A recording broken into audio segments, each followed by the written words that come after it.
Mesdames et messieurs, bonsoir et bienvenue sur Ayadia TV.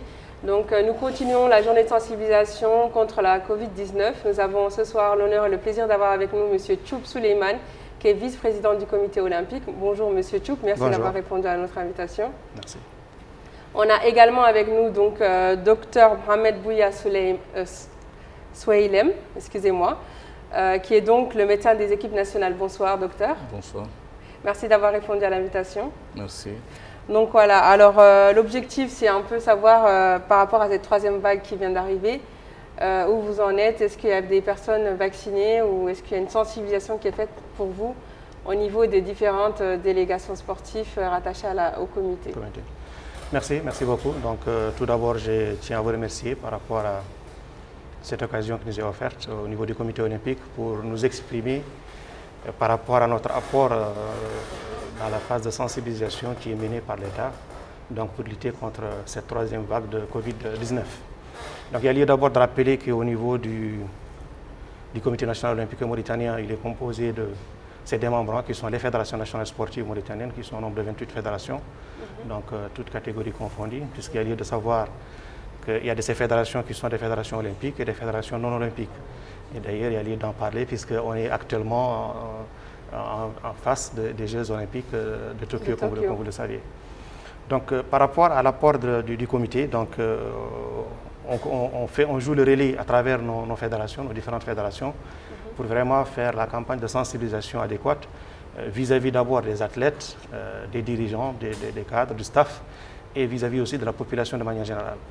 Donc, au niveau du comité olympique, à titre d'exemple, par exemple, nous avons une délégation qui doit rejoindre les Jeux olympiques, donc, qui doit partir normalement demain, qui est composée de 8 personnes. Toutes ces personnes sont vaccinées. Donc, c'est pour vous dire combien on tient vraiment, on accorde une importance particulière à cette vaccination. Et au niveau des fédérations, on a exhorté toutes les fédérations, tous les dirigeants des fédérations, donc, de mener ces campagnes-là au niveau de leur staff, au niveau des dirigeants des fédérations, au niveau des athlètes, au niveau de l'encadrement, mais aussi au niveau de la population de manière très, très élargie, puisque nous visons tout le monde. Donc voilà pour commencer quand même ce que nous avons commencé à faire par rapport à ça. D'accord.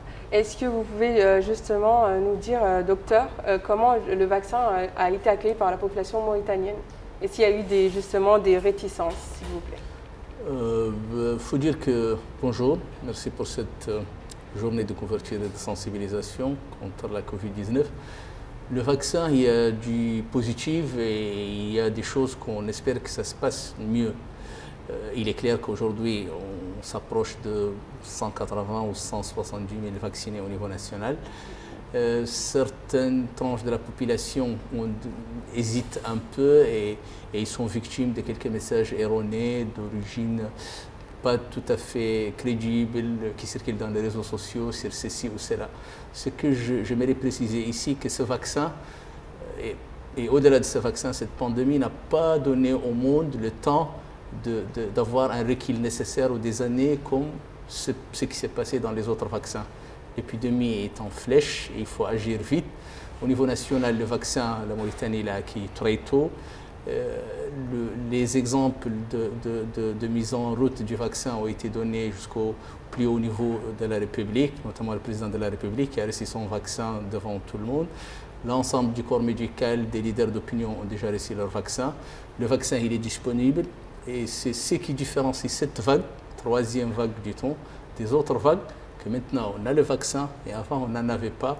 Et c'est la seule arme dont on dispose pour le moment pour lutter contre cette pandémie. Il n'y a pas autre chose. D'accord. Et au niveau des équipes nationales, est-ce qu'on a déjà des personnes, comment ça s'appelle? Est-ce qu'on a déjà des personnes déjà vaccinées ou pas? Il y a différentes équipes nationales. Oui. Il est clair que les grandes équipes nationales qui ont des échéances proches à l'international ou à la sous-régionale ont déjà reçu leur vaccin. Cependant, il y a d'autres catégories des équipes nationales qui n'ont pas d'enjeu. Eux, ils attendent leur tour dans la stratégie nationale de lutte contre le vaccin. Parce que n'oublions pas qu'au-delà des équipes nationales, il y a les ligues, il y a le foot jeune, et il y a l'académie, il y a tout un maillage d'associations qui englobe des dizaines de milliers de personnes. Et ces gens accéderont au vaccin au même titre que la population générale. le moment venu. Par la suite.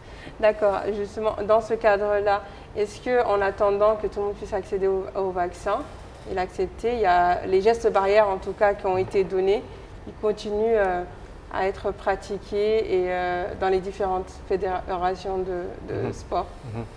Exactement. Nous exerçons, comme je l'ai dit, les responsables des fédérations à veiller vraiment au respect des mesures barrières, donc, notamment la distance, donc, le lavage des mains, voilà, donc, tout ce qui est prévu par ce protocole sanitaire quand même par rapport à ce sujet. Mais aussi, nous donnons l'exemple. À titre d'exemple, par exemple, moi je suis un dirigeant au niveau du comité olympique. Je me suis vacciné, donc j'ai fait ma première dose. Ma deuxième dose est prévue pour le mois d'août, Inch'Allah. Donc il faut montrer le bon exemple aux gens, puisque pour reprendre ce que vient de dire le docteur, certaines personnes ont peur vis-à-vis de ces messages qui sont erronés. Donc il y a eu l'amalgame quand même entre les choses. Mais la seule solution, c'est de trouver vraiment, c'est de faire une campagne de sensibilisation. Et dans cette campagne de sensibilisation, moi je vois que ce sont les dirigeants eux-mêmes qui doivent prendre les rênes des choses. Donc montrer le bon exemple, comme il l'a dit, le chef d'État qui s'est vacciné, donc c'est le premier responsable de l'État, donc il s'est vacciné, c'est un bon exemple. Donc ça donne vraiment l'engouement aux gens vraiment de se vacciner par rapport à ça. Donc nous aussi, au niveau du comité olympique, c'est ce que nous faisons. Donc nous demandons d'abord aux dirigeants des fédérations de montrer le bon exemple, donc en se vaccinant, en exhortant aussi leur staff de se vacciner.